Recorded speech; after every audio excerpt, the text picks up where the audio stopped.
and introduce Claude Graves to our group here. We're excited to have Claude come speak to us about the Chambersville Rambler Roses and Rambler Roses information in general. And Claude is a native of Dallas, and his wife Pamela is a native of McKinney, and they've been growing roses for over 50 years. And we're excited to have them. Claude is a master consulting rosarian, and he's been involved in many rose groups, member of the Heritage Rose Foundation, American Rose Society. He's been a past president of the Collin County Rose Society.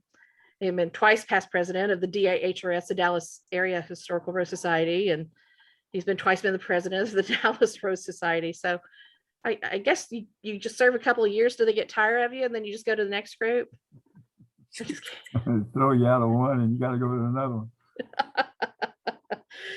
So he's currently a consultant at the Dallas Arboretum for the Rosemary Hager Rose Garden, and he's a curator of the Chambersville Heritage Rose Garden, which is in McKinney.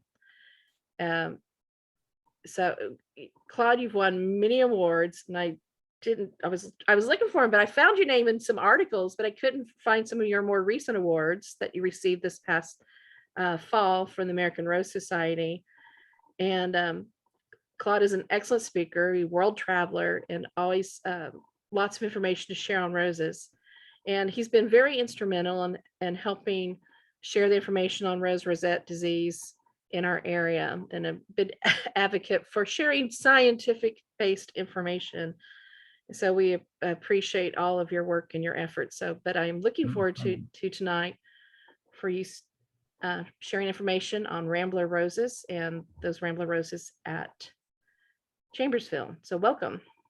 Okay. I'll work on. You share my screen, or I do it from here? We'll see here. I gotta get it here.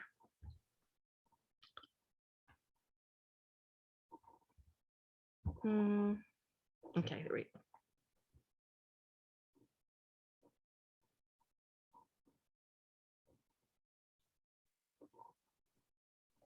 Okay, can you see my screen? Yes. I can see your screen. Okay.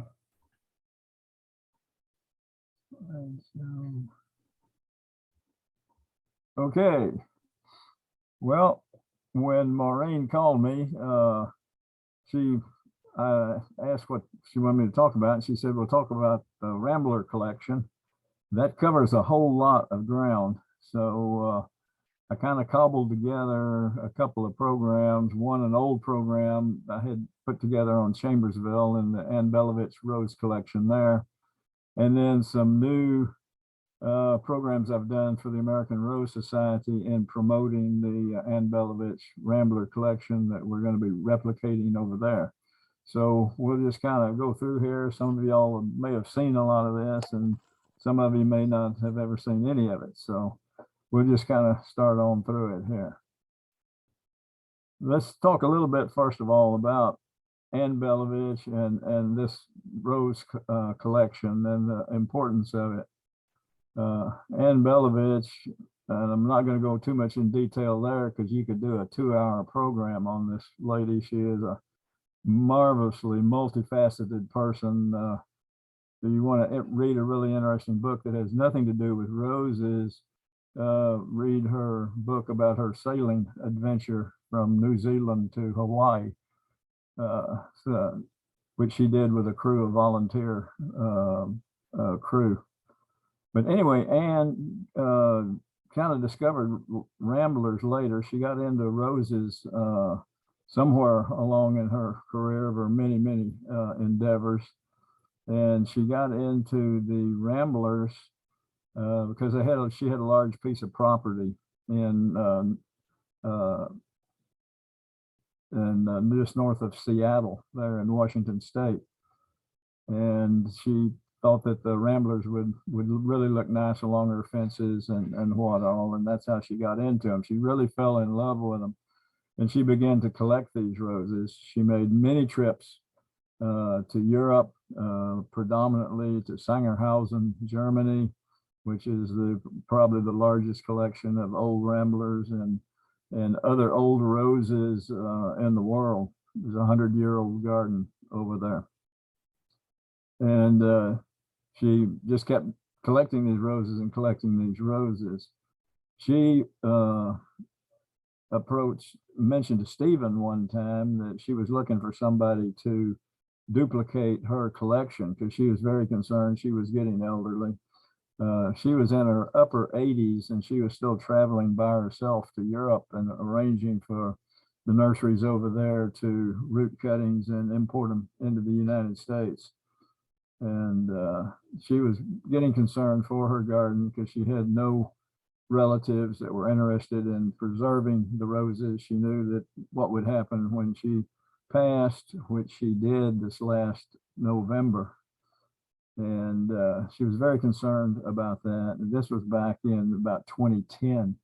She mentioned to Stephen that she was looking for someone. I ran into Stephen and visited with him over at the American Rose Center when he was working on the Habitat Rose Garden. He mentioned it to me. I got in touch with Ann, and to make a long story short, we ended up replicating her collection at Chambersville Tree Farms, which is just north of McKinney here. This is a drone shot of the Ramblers. This is some number of years ago when they were still fairly small. However, the garden was pretty well populated, but because that was before we really started developing a severe problem with rosette disease. Unfortunately, the same drone shot now will show a lot of empty towers that we're constantly replacing.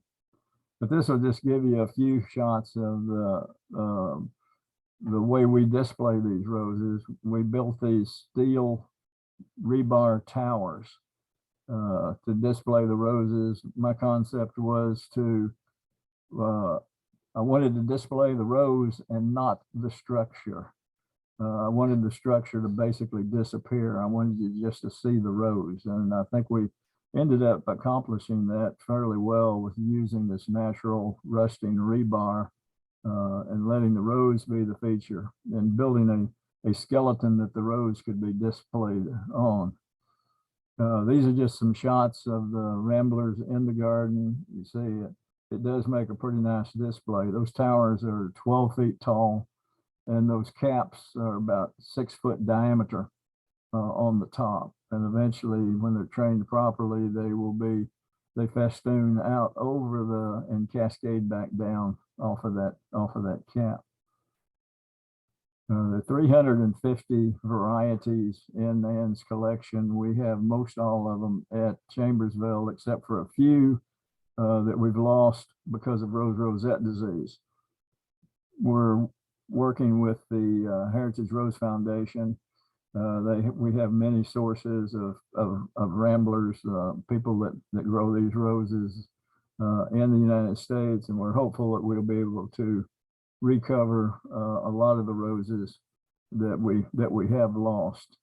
And many of them are not that rare a rose, and I think we'll be able to recover all of them so that we will have a full collection when we get them moved over to Shreveport. And we'll talk about that a little bit more later on. Just some more shots of the roses and the blooms of the different varieties. Tremendous variety of bloom form, shape, color, scent, and actually the growth habit of the roses vary substantially in their growth habits. A few more shots in the garden. Anne was real proud of her collection of American hybridized roses. The one whole section of the garden we devoted to roses, Ramblers hybridized by the American hybridizers. The most prominent of those probably, and one of the most famous, was Michael Walsh in Woods Hole, Massachusetts. He lived from 1848 to 1922. Really in the golden age of the Ramblers was from about 1880, 1890 until about 1930. That was the real golden age of the Rambler. At that time, those were the only climbing roses you could have in a garden. So all the world's great gardens, if they had any climbing roses in it, they were all Ramblers. This was one of his more popular roses, Excelsa, one of his most popular roses. Very interesting that after we had started this collection and we got a little bit more focused on roses, one of the employees at Chambersville told us that he had seen this little red flower growing in a ditch on a farm road about 5 miles from Chambersville. We went over and investigated. At the time, we didn't know what it was. And this little rambling rose was growing out of almost pure limestone. There wasn't any soil there. The soil was all washed away. It was coming up out of cracks in the limestone. And we collected it, reproduced it, and we're growing it. And we called it the limestone rambler as a study name. Eventually we identified it, and it was Excelsa.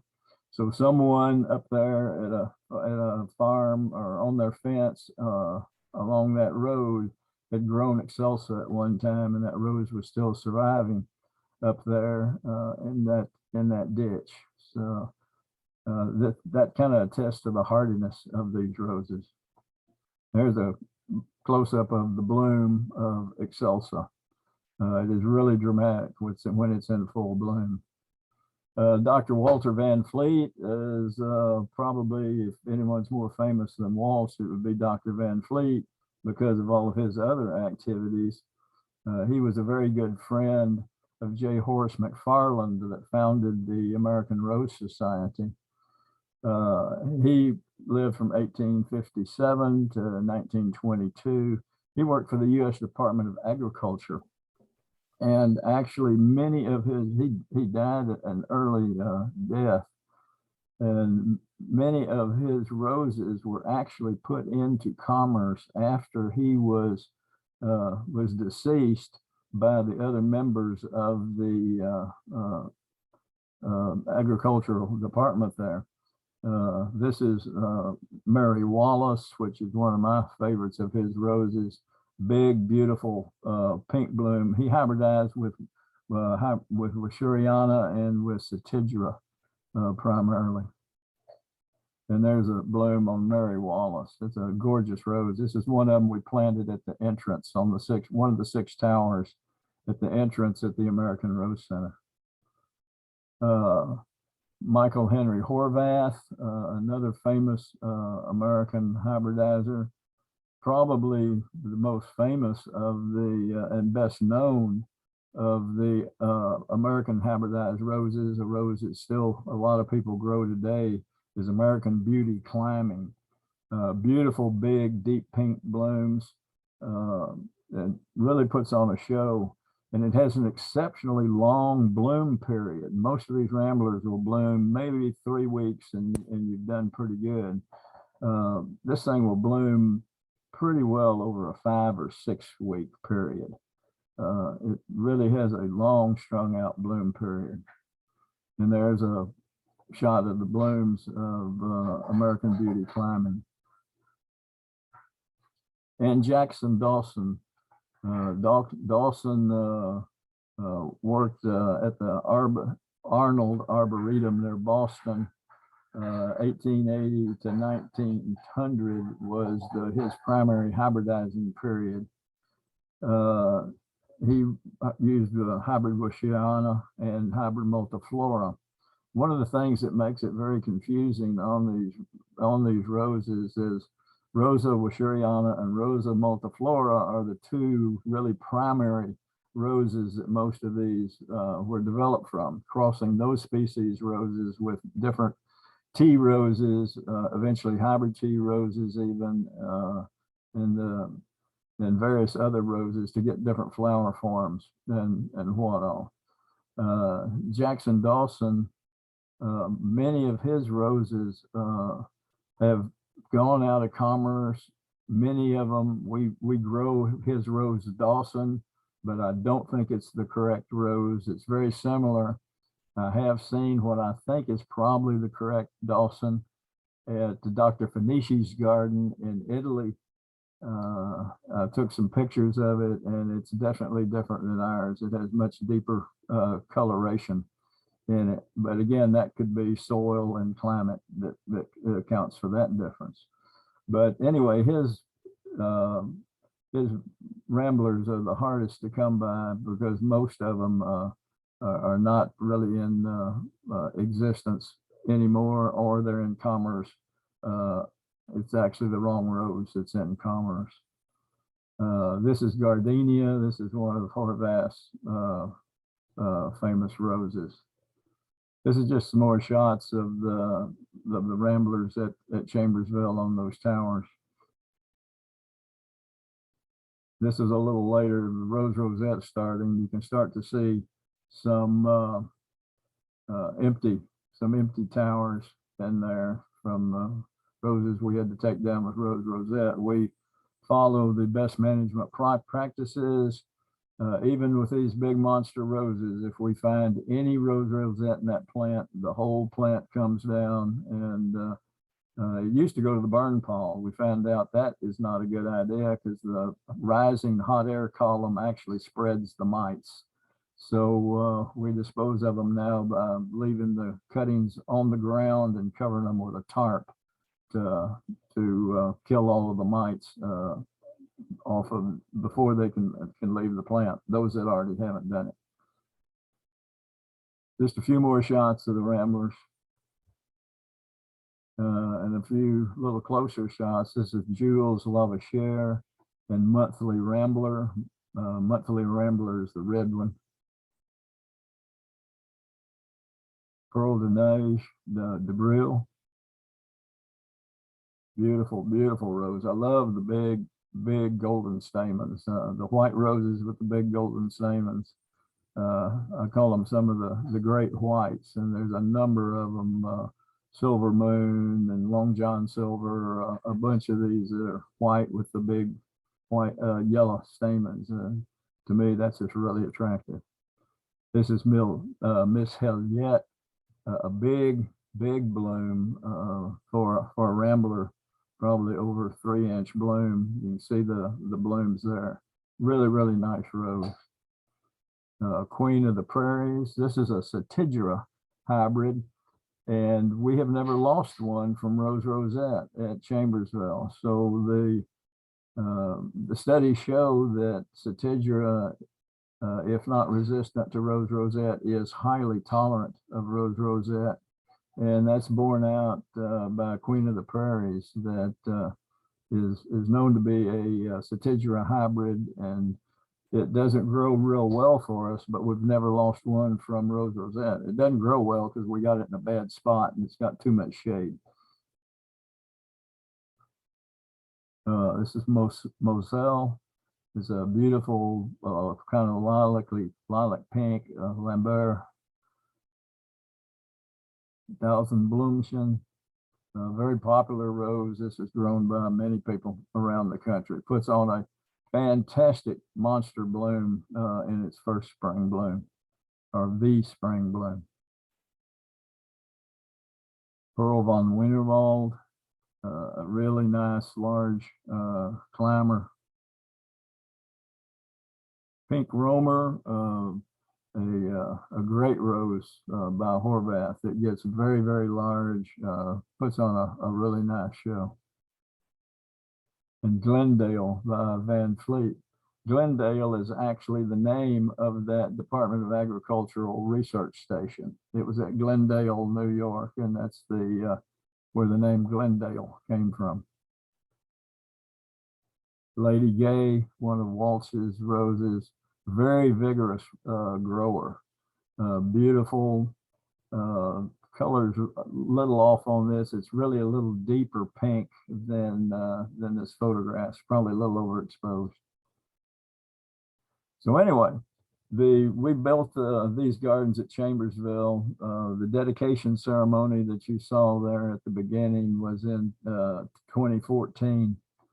We started started the process in 2010. We started actually getting cuttings, rooted cuttings from Dr. Malcolm Manners. She'd send the cuttings to Malcolm. Malcolm would root them, send them to me. Typically, I'd get them around the end of November, the 1st of December. And so I had to build a cold frame to overwinter them in, and then we'd move them up to Chambersville in the spring and start growing them out up there. The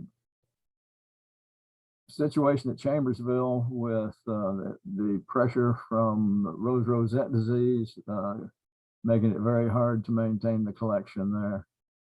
And the biggest complication we've got is the real estate development around Chambersville. There are literally tens of thousands of homes being built in that immediate area. They're building almost up to the property now at Chambersville. New roads are planned. One of the new roads would go right through the heart of the Chambersville property. So it became obvious that we needed to be thinking about moving this collection somewhere where it would be safe and not dependent upon the health of the owner of the property, and not dependent upon the whims of the city or the real estate development to wipe your garden out. So Dean and Carol Oswald decided that they would donate the collection to the American Rose Center over in Shreveport. And this is going to have to be done gradually over a period of time. The process has been complicated by the freeze we had last year, because although the Ramblers in the ground did pretty well, they're pretty good cold weather plants. We did lose a few Ramblers in the ground from that below zero for 3 days temperature that we had, but it devastated our backup inventory. I had a backup inventory of 1,000 plants. Because of rose rosette, I had to keep a backup, and I tried to keep at least 3 plants of every rose, 1 in the ground and 2 backups, and many times it would be 3 backups. But probably 80% of those potted roses got killed in that freeze. So I've really been scrambling to find any kind of living tissue that I can root and to replace them. So far, I've really done a pretty fair job, I think, and we're only something around 20 roses that we've totally lost.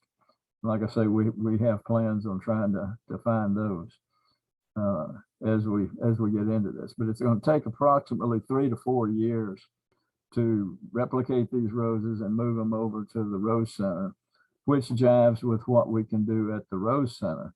Because at the Rose Center, we just finished, or we're winding up right now, this great garden restoration project, which was a $2 million garden renovation. And this gift that Dean and Carol Oswald are giving the Rose Center is a great welcome gift, but it's something that is totally unscheduled and unbudgeted in the American Rose Center budget.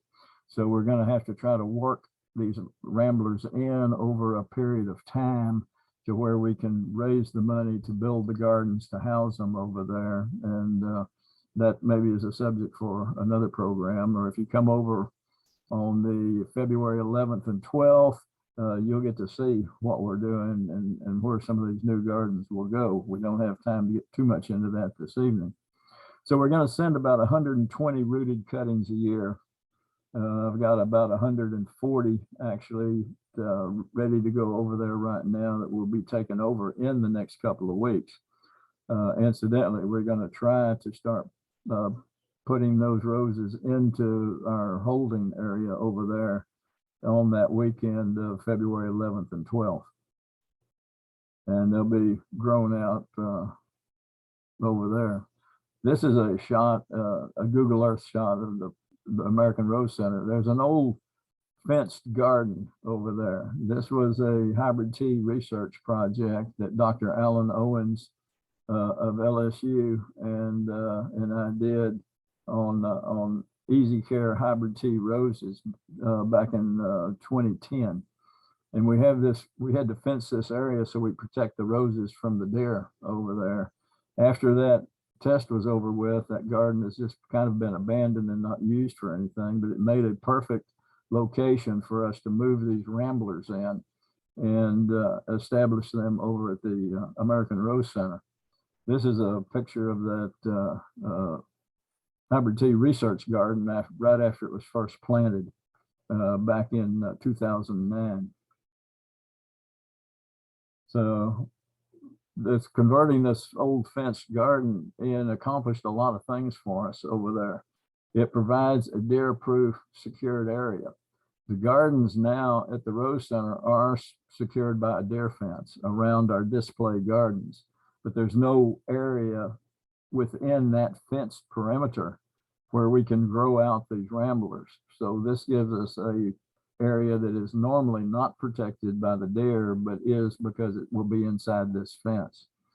It also quarantines the new roses from the other roses in the ARC to try to prevent any spread of rose rosette disease from the roses that we send over there from Chambersville. We don't want to bring it in. Incidentally, rose rosette does exist in Shreveport, or more exactly, it exists in Bossier City, which is on the east side of the Red River, the other side of the river from Shreveport. Bossier City has probably as bad a rose rosette situation, maybe worse now than we have here now, because it's gotten better here now. It's on the rise over there. But we are, the Rose Center is about 8 or 10 miles to the west of the population area where the rose rosette is. The prevailing winds are such that the mites are blown basically the other direction. And we're protected by a forest of pine trees. And mechanical barriers have proved, and even in research, to be very effective at preventing the spread of rose rosette. So knock on wood, so far we're very lucky. We've only had 1 or 2 plants, one that was tested positive and one that was indeterminate in the last couple of years with rose rosette actually in the grounds. So this is a shot of the way I grow out the ramblers at Chambersville. Where they're grown in 3-gallon pots after I root them, after they come out of the mist bed, and we pot them up. We pot them immediately into these 3-gallon pots. So they go from a 4-inch liner into a 3-gallon pot. And then these pots are grown on this weed barrier. And as you can see, they are staked. We used a fiberglass, 10-foot tall fiberglass rod for staking them at Chambersville, because we had a big supply of those rods in the tree farm there for staking trees. We use an overhead irrigation system. You'll see up here the hoses up here, the irrigation supply water, and then there's a drop down to the pot and a spray stake in the pot. So we keep all of the clutter of all of the irrigation lines off of the ground. It's bad enough with all of the growth from the ramblers being tripped over. You don't want to be tripping over the irrigation lines, and also it keeps you from tripping on them and pulling them out of the pot. And then you don't realize the line's out of the pot until the rose turns brown. So anyway, this is kind of the concept, and this is what we were going to have to kind of reconstruct at the American Rose Center to be able to grow the ramblers out over there. This is the rambler growing area that we have built at Shreveport. This area was built, thanks you very much, Heritage Rose Foundation. When the agreement we made with the Heritage Rose Foundation, when they came in and participated in Circle 4, that Pam Smith was talking about a while ago. We asked for a good faith donation to the gardens, and they donated $10,000 to the American Rose Society. That money was exclusively used to build this facility, to convert that fenced area into a growing area for these ramblers. This growing area is 10 times better than that area I've got at Chambersville. The roses will be further apart. We got more space to work on them, to work around them. This is going to really be a nice facility. We can grow out 200 roses at one time in this facility, which will easily handle our 120 to 140 roses per year. And typically some of the roses will have to grow out for 2 years before we can put them in the ground. But again, that jives with our ability to plan and build new gardens and raise the funds to build the new gardens. So all of this is going to be a timed phase program over the next 4 to 5 years. You can see the cables are supported up here. That will have the same thing, the overhead irrigation system dropping down into the pots. There's another shot of the growing area. So the fenced garden does give us a rose virus mitigation ability. Our protocol that we've got to keep from moving rose rosette into the garden is that I take all the cuttings off of non-symptomatic plants. I look the plant over to see, make sure there's not any symptoms on it before I take a cutting. The cuttings are rooted in a greenhouse, and there are no other roses in the greenhouse at the time that the roses are being rooted. They're potted in 3-gallon pots, and they're put on nursery benches in our nursery area up there with the other shrubs, not roses. And they're separated by probably 500 or 600 feet at least from the nearest roses.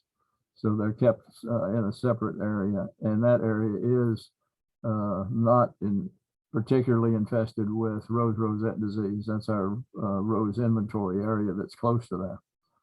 We'll spray the plants with a miticide before we move them over to the American Rose Center. We'll grow them out basically in quarantine in that fenced area, similar to what they would be if they were actually in quarantine.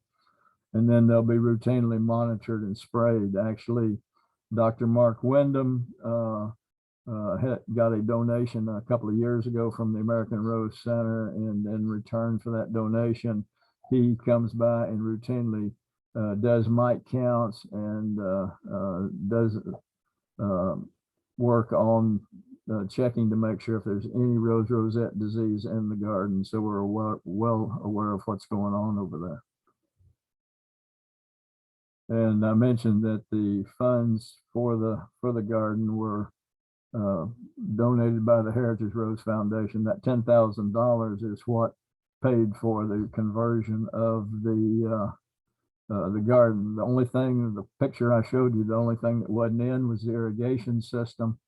I got an email from John Corkin today, that the executive director over there, that has been approved, and he was going to talk to the contractor this afternoon. It's already occurred, and get him started on installing the irrigation, so it will be ready to go by that 11th to 12th. So we'll put the roses immediately on irrigation when we take them over there. Incidentally, I just realized, but I'm talking a lot about the ARS and using the term we and what all. I am the chairman of the American Rose Center committee over there, and the committee is charged with charged with the construction of the gardens over there. So that's the relationship that I have with the American Rose Center, and kind of got two hats on with Chambersville and with the Rose Center, trying to pull all this off to get these roses moved over there. So there's another shot of that area we had here. This is just a shot of what you can expect. The Ramblers, would be their first real bloom season after they were rooted 1 year. And this would be the second year plants. And this is the kind of bloom you'll see in the garden over there. We will have a pretty nice display this spring of little blooming Ramblers in that fenced area. Next year, in 2023, that Rambler area, that growing area, will be one of the highlights of the garden at bloom, because we'll have people lined up around the fence there. It's will be a magnificent sight with all those roses in blooming in that very condensed space. This is typically what they'll be looking at. I think that's the Dumas Mouge. I believe, I don't have the name on it there, but that's a really nice Rambler, and I've never heard of before. It's Czechoslovakian. And that's, I don't remember, that may be Bonfire. So anyway, in the next few weeks, we'll be moving the cuttings from Chambersville to the ARC to establish our little baby Ramblers in the Rambler nursery over there. And we're going to be holding some scheduled work days and training days to teach volunteers about the Ramblers and how to tie and prune the plants. I went over 2 weeks ago and made a presentation to the Northwest Louisiana Master Gardeners. I think I kind of struck a fire in them. They really got interested in what we're doing out at the Rose Center. They've had a meeting with their board today, I believe it was, and I should be hearing from them, but they're going to try to set it into motion where we can have a routine crew come in and of master gardeners to help maintain these Ramblers and take care of take the load off of our staff. We've already got enlarged gardens. We don't have an enlarged staff over there. So our garden staff, maintenance staff, is going to be stretched very thin to begin with. And now we've dumped all these Ramblers, and the maintenance that's going to be required on those on top of them. So I'm hopeful, and it looks like we're going to have a good cooperative relationship with the master gardeners over there, where they will basically be doing a lot of the work in the Rambler garden and free our staff from having to be involved with that. At least that is the plan. We're going to be putting out a volunteer team newsletter. This was started primarily to keep the master gardeners up over there updated on what's going on and the events at the American Rose Center, when the volunteer days are, what kind of educational events we'll be having. And this is not just for them. This is for anybody that's interested in volunteering at the American Rose Center. If you'd like to get on this, to be just a digital newsletter we're going to be sending out. I'll have an article in each issue about Ramblers, maybe a particular variety, a particular hybridizer, some particular facet that I think is interesting and somewhat educational about the Ramblers. And we'll have that in each issue, as well as a schedule of when the various events are where we could use some volunteer help in the gardens. And just send me your name to that email address there. Pretty simple, claude.graves@twc.com. And I'll put you on the list and send you this little newsletter. So that's basically about it. I'll be happy to answer questions. All right. Well, thank you, Claude. I appreciate that. The information on that, on a little bit of the start of Chambersville there, and then the continuation of the roses to the American Rose Center. And we'll look at see if there's any questions here.